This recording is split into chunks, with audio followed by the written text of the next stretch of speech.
नमस्कार दोस्तों, मैं आशुतोष आपका स्वागत करता हूं अपने चैनल दोसाकारा वैदिक एस्ट्रोलॉजी में। जैसा कि आप थंबनेल देख रहे होंगे कि आज का हमारा टॉपिक है कि जो रेमेडीज हैं वो क्यों काम नहीं करती, या फिर आप बहुत सारे रेमेडीज करते रहते हैं वो भी क्यों आपके लिए अच्छा नहीं है। क्योंकि आजकल तो इंस्टाग्राम पे बहुत सारी रेमेडीज आती है कि कपूर जलाइए, लौंग जलाइए, पानी में डालिए, कीजिए। देखिए, हर बीमारी का इलाज एक मेडिसिन से तो होता नहीं है। सबसे पहले वहां से देख के आपको वो सारे रेमेडीज नहीं करने हैं। एक तो ये है कि बहुत सारे रेमेडीज करने भी नहीं चाहिए एक साथ।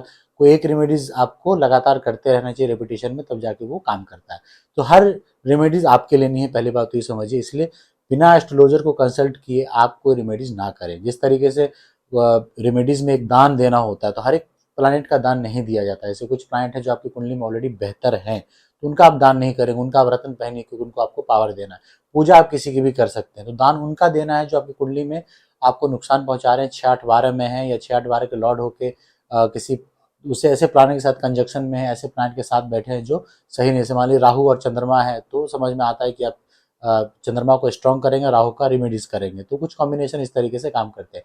लेकिन आप बस यूट्यूब और इंस्टाग्राम देख के रेमेडीज का सिलेक्शन अपने साथ ना करें। ठीक है। दूसरी बात जो बहुत महत्वपूर्ण है कि ये रेमेडीज है ना, वो आपके घर में ही है। आपको ये देखना पड़ेगा कि कौन सा प्लानेट है। जैसे मान लीजिए सूर्य है, ठीक है, आपको किसी ने बोला कि आप सूर्य का रत्न पहनिए या फिर सूर्य का दान दीजिए, सूर्य भगवान को जल चढ़ाइए। ये सूर्य की काफी अच्छे रेमेडीज हैं। सूर्य की पूजा कीजिए, यानी कि सूर्य के जो मंत्र हैं, आदित्य हृदय स्तोत्र, उनका जाप कीजिए। सूर्य अष्टकम है, उनका उनको सुनिए, उनका उच्चारण कीजिए, जाप कीजिए। लेकिन वहीं पे आप अपने पिता को सम्मान नहीं देते, या पिता तुल्य जो आपके जितने भी संबंधी हैं उनको आप अगर सम्मान नहीं देते हैं, तो ये रेमेडीज किसी काम की नहीं है।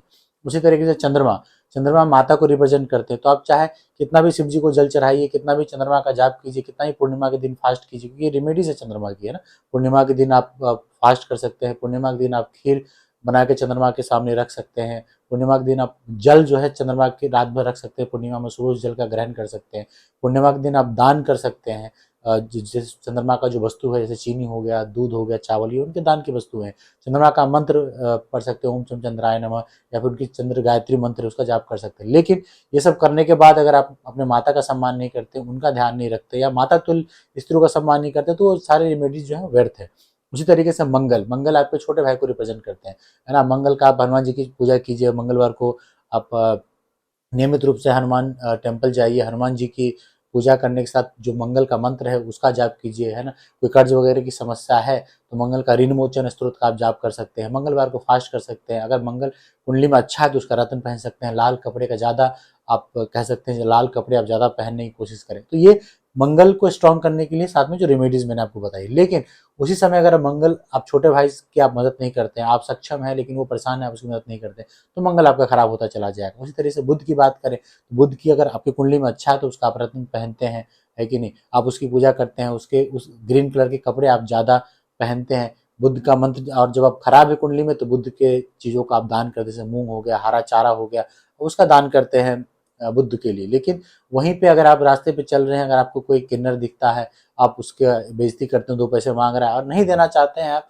नहीं है आपके पास, तो बड़े इज्जत से मना कर सकते हैं। लेकिन अगर आप हंसी मजाक उड़ाते रहिए तो नकली है, तो वो आपका काम नहीं है। अगर वो सही है गलत है, वो उसका काम, वो भगवान को देखना है। आपको अपना धर्म जरूर निभाना। तो ये जो कहने का मतलब है कि बेसिक रेमेडीज है बृहस्पति के लिए।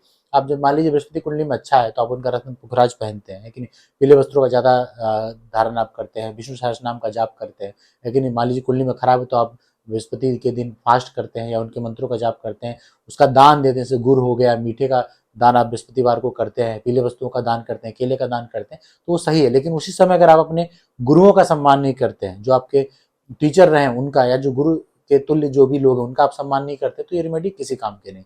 सेम आप शुक्र पे आ जाइए। शुक्र, आप शुक्रवार को शुक्र का रतन पहनिए, जैसे हीरा है या फिर ओपल पहन सकते हैं जो सब्स्टिट्यूट है कि नहीं। अगर कुंडली में अच्छा है आपका शुक्र, आप क्रीम कलर के कपड़े ज्यादा पहन सकते हैं।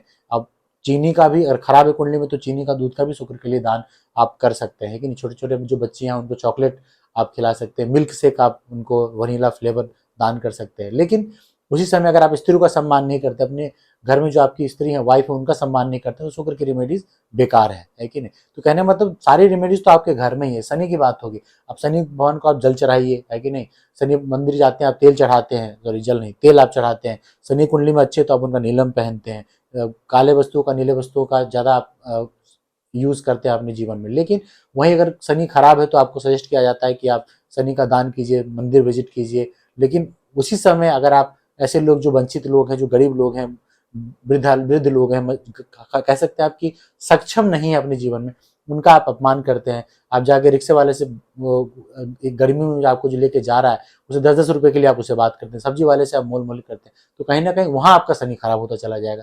तो आप चाहे कितना भी रेमेडीज कर लीजिए, चाहे कितना ही पूजा पाठ कर लीजिए, चाहे कितने भी रत्न पहन लीजिए, लेकिन जो व्यवहारिक उसके रेमेडीज हैं जो आपके आसपास ही मौजूद हैं, जैसे राहु के लिए आपके जो ग्रैंडफादर ग्रैंड मदर है, जो वृद्ध लोग हैं, उनका आप अपमान करते हो, तो राहु का कितना भी रिमेडीज कर लीजिए कोई काम नहीं करेगा। तो जो भी रिमेडीज है आप सबसे पहले उसको व्यवहारिक रूप में अपनाइए, है ना। आप देखिए चारों तरफ की कौन सा प्लानिट को आप समझिए कि कौन सा प्लानिट किस चीज को रिप्रेजेंट करता है।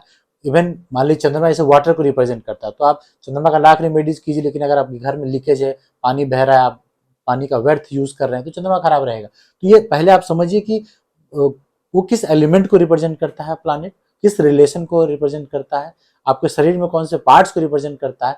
इन सबको समझने के बाद आप उस प्लैनेट को आप जो रिसर्च करके आप समझेंगे तो आपको समझ में आएगा कि रेमेडीज आपको क्या क्या करनी है और क्यों व्यवहारिक रूप का जो रेमेडीज है वो इस समय ज्यादा काम करता है। नहीं तो जो पुराने समय के रेमेडीज है, वैसे मान लीजिए शनि के लोग कहते हैं भैंस दान कर दो, आप किसको भैंस दान करेंगे, कौन लेगा, और आप ये कर सकते हैं क्या। बृहस्पति के लोग बोलते हैं कि सोने का दान कैसे करेंगे आप। तो आप ये देखिए जो व्यवहारिक रेमेडीज है वो आपको आज की डेट में करने चाहिए। आप अपने रिलेशंस को मजबूत कीजिए, व्यवहार अपना ठीक रखिए व्यवहारिक रूप से, है ना। किसी चीज का मिसयूज मत कीजिए जो उस प्लैनेट से रिलेटेड है, तो आप अपने आप देखेंगे कि प्लैनेट कहीं ना कहीं आप एक समन्वय कह सकते हैं कि आप प्लैनेट्स के बीच में एक तरीके से एक कोर्डियल रिलेशन आप स्थापित कर रहे हैं, जो आपको एक फेवरेबल रिजल्ट देने लग जाएगा। और ये डेली बेसिस का है, ये रोजमर्रा की जिंदगी में होने वाले रेमेडीज हैं, और आप ये जब करना शुरू कर देंगे तो आपको बहुत ज्यादा पैसे भी खर्च करने की जरूरत नहीं पड़ेगी, क्योंकि आप उस प्लैनेट के साथ चल रहे हैं, है ना। क्योंकि प्लैनेट के साथ आपका जीवन बंधा हुआ है, अब वो रोज के हिसाब से है, तो आप अगर वही करते रहेंगे, उनके साथ साथ चलेंगे, कोई भी प्लैनेट आपको नुकसान करने के लिए नहीं आता, कोई भी ग्रह से आपको नुकसान नहीं है, बस आपका जो कर्मा पेंडिंग है उससे रिलेटेड जो आपको भोगना है उस हिसाब से आपका चक्र जो है कुंडली का वो बना हुआ है। जिस घर के लॉर्ड हैं, जिस घर में बैठे हैं, जिनके साथ बैठे हैं, जिनकी दृष्टि है, क्या डिग्री है, नीच के हैं, उच्च के हैं, सब कुछ जो है ना कहीं आपके ही किए गए कर्मों का हिसाब वो प्लैनेट लेके आते हैं। जब आप उस चीज को समझ जाएंगे तो आपको उतना तकलीफ नहीं होगी। देखिए जो प्रारब्ध है वो तो आपको मिलना ही है, जहाँ चोट लगनी है वहां खरोच लग के रह जाएगा। ये रेमेडीज का बेसिकली काम है। जो फिक्स कर्मा से कभी नहीं बदलते, जन्म मृत्यु ये तो तय है कि नहीं। कुछ बहुत ऐसा आपने पाप किया है तो उसका भी फल आपको भोगना ही पड़ेगा, लेकिन अगर आप कर्म अच्छे करते हैं, चीजों को अच्छे तरीके से समझते हैं कि ये जो आपका हमारी जो ग्रह के में जो आप फंसे हुए हैं, ग्रह का जो बंधन है वो बेसिकली कहीं ना कहीं आपको सही रास्ते पे ले जाने के लिए ही आया है। जिस दिन आप उस चीज को समझ जाएंगे, आप उसके रेमेडीज को समझेंगे, और आपको कहीं भटकने की जरूरत नहीं पड़ेगी। अगर आपको मेरी बात समझ में आई हो, अच्छा लगा हो, तो लाइक कीजिए, शेयर कीजिए और सब्सक्राइब कीजिए। बहुत बहुत धन्यवाद आपका।